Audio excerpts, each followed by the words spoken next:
A mais grave das formas de roubo é a descrita no artigo 157, parágrafo 3º, assim chamado latrocínio.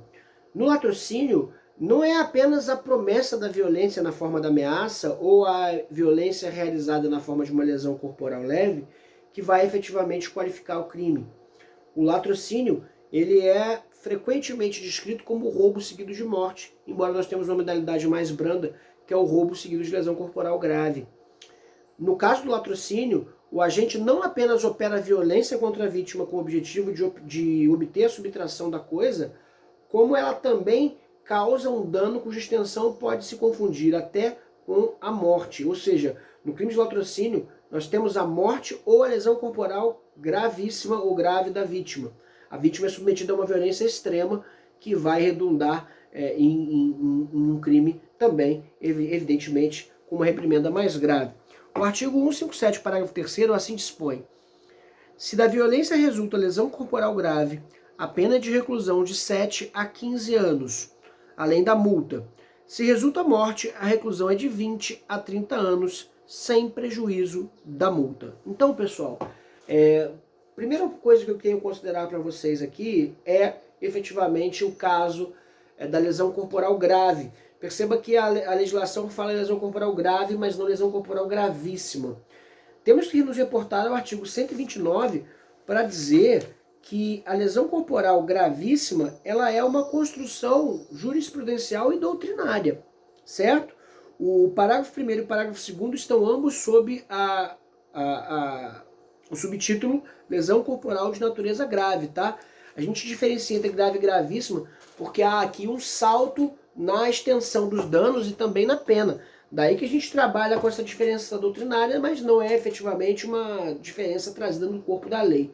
Por isso que o crime de latrocínio ele também faz referência apenas à lesão corporal grave. Lembrando que lesão corporal grave é qualquer lesão corporal que seja descrita no parágrafo 1º ou parágrafo 2º do artigo 129.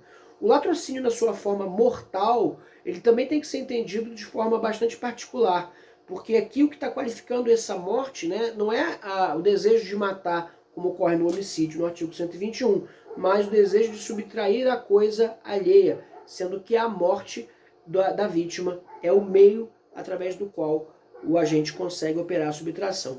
Matou para roubar. Aí está a figura clássica do latrocínio, uma figura gravíssima, um crime trágico e não raro com grande repercussão midiática, né? Não sem razão, por assim dizer, né? Muito embora a repercussão midiática à parte, me pareça que seja muito mais um assunto de segurança de Estado do que de interesse popular, esse tipo de ocorrência.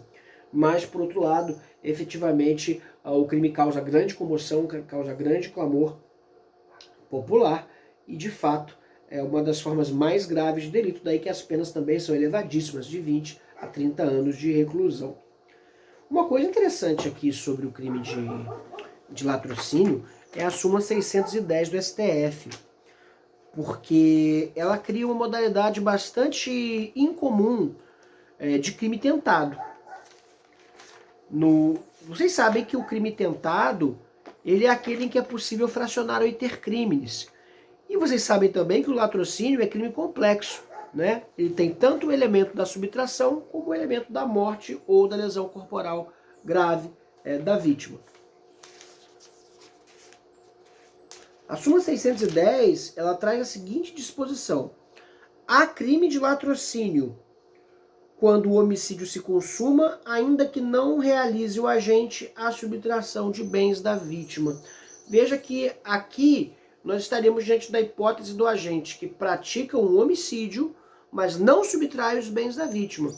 Daí que a gente está falando de uma hipótese em que o crime de latrocínio seria, no máximo, considerado na modalidade tentada, mas o STF não entende dessa maneira. Ele entende que se há a intenção de subtrair e há o homicídio, aqui a gente tem o latrocínio consumado e não tentado. Curioso, porque todas as modalidades de roubo ou furto, elas só se consumam quando o agente tem a posse mansa e pacífica da res furtiva, ou seja, a coisa subtraída. Não é? Então aqui a gente tem uma modalidade bastante incomum, porque o latrocínio se considera consumado mesmo que não haja aqui a subtração. Crime complexo, via de regra, só se considera consumado quando ambos os núcleos se consumam. Quando apenas um dos núcleos se consuma, nós temos que ele teria que ser entendido na modalidade tentada, ainda que com o gravame da culpabilidade, afastando-se do mínimo legal, por assim dizer, né? Mas, efetivamente, aqui eu não poderia pensar nunca no crime de latrocínio. Eu acredito que essa súmula do STF, ela obedece muito mais a um critério de política criminal do que particularmente a uma lógica jurisprudencial, por assim dizer, uma lógica dogmática, como nós poderíamos esperar no caso do direito penal. E no meu entendimento, essa jurisprudência ela é uma interpretação da doutrina, ela é uma interpretação da lei que leva a consequências mais graves para o réu, daí que ela não poderia tecnicamente ser empregada. Por outro lado, a natureza do próprio delito, o clamor popular, acaba por justificar politicamente a adoção dessa medida, e o STF é um tribunal sabidamente constitucional, com propósitos bastante